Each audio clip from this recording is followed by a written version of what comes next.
Hey friends, I'm Jelsy. Thank you so much for joining me today. And yes, like you read on the title, today's video is about Chesapeake Shores.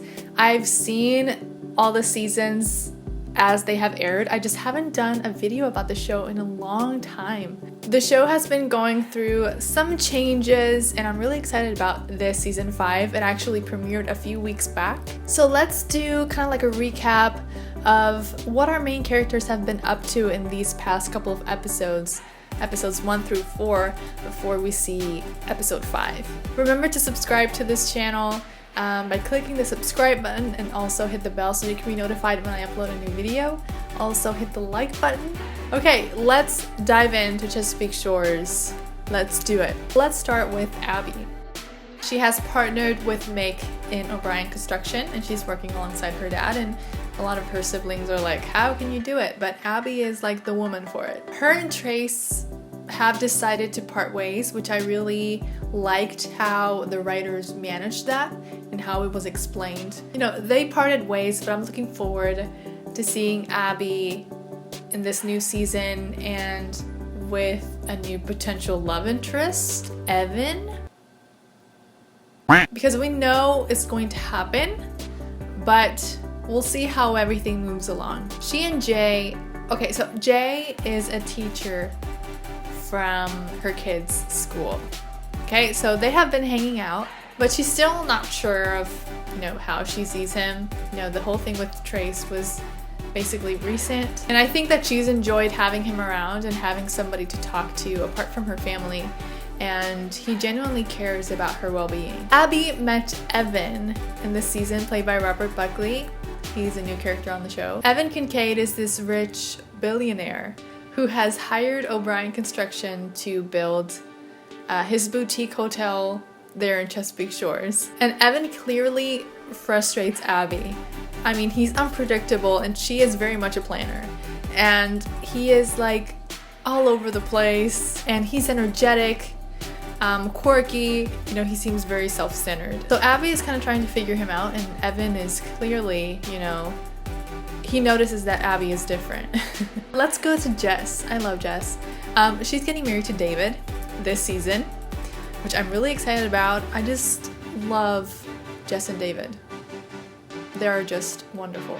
So at one point, David's parents came to visit them, and Mrs. Pegg, she gave Jess a prenup, which totally caught Jess off guard. And it makes sense that the Peggs would do this.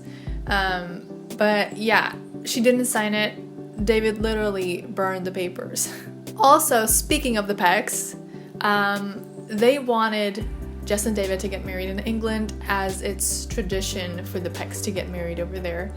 But Jess really wants to get married in Chesapeake Shores, and so does David. Mr. Pegg even talked to Mick about it, like asking Mick to help them convince Jess to get married in England. And Mick's like, it's what she wants, it's not what you guys want. Speaking of Mick, let's go to Mick real quick. So he is in a legal battle right now with Paul Dilfer, a man who worked with Mick beforehand. He was like a subcontractor, and Dilfer is making claims that affects Mick's own personal reputation, but also O'Brien Construction's reputation, and it will limit their clientele. Also, he and Megan have been getting closer, you know, they've been going on dates. Megan says that they're dating, but she's not sure how Mick sees it, so they'll probably have to talk about that soon. Let's move on to Connor. Connor started a new job at a Baltimore law firm and he's feeling great, he's excited, he's been doing well.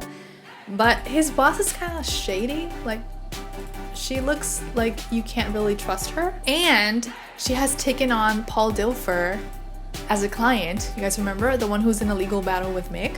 It's clearly known that she has Connor working with her, so she plans to get information from Connor. And Connor has heard about and seen Paul Dilfer over there at the firm, so he knows something's up. Also in the firm, Connor meets Margaret. She's a paralegal, and immediately they hit it off. And even though Connor, you know, is not liking the environment now, Margaret is there like looking out for him.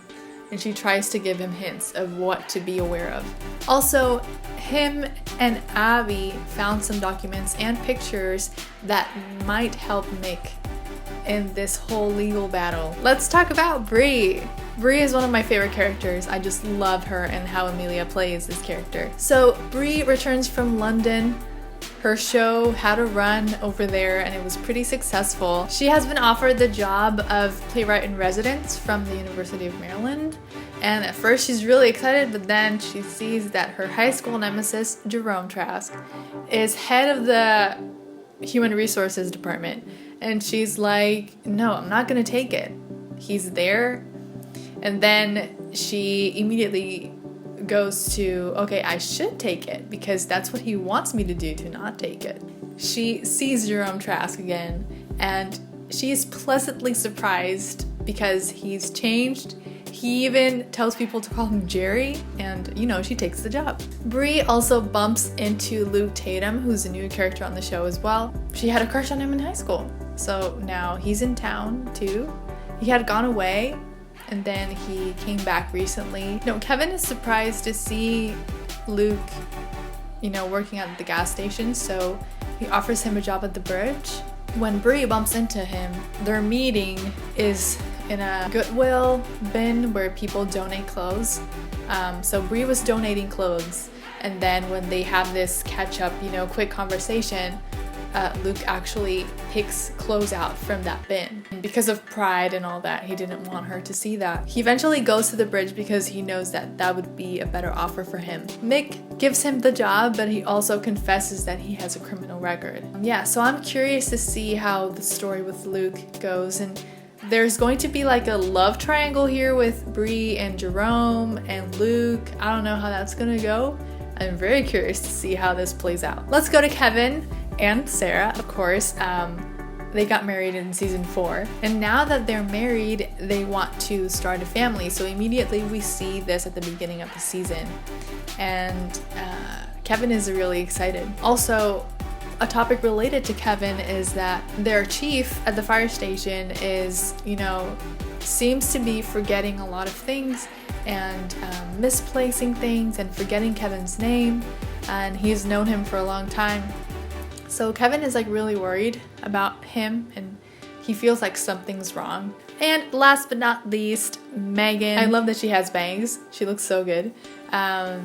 She always looks great. Megan looks really excited about this new chapter with Mick, and you can see it in her face that she's really like hopeful. Another storyline for Megan this year is that she finds a painting that they paid like $8 for. Since she worked with art back in New York, she finds out that this painting was made by a really famous painter who was actually in Chesapeake Shores, who turns out to be a recluse. Megan wants to get through to the man, and she's very persistent, and the guy just doesn't even want to talk to her. So yeah, that's what's been going on with our main characters, you know, in a nutshell. One of my favorite things about the show is the sibling dynamic, and I think the siblings, each of their stories are cool, and just to know what this family went through as they explained it in season 1, it makes for an interesting story. But there were like a few seasons where as a whole I wasn't really into it, even though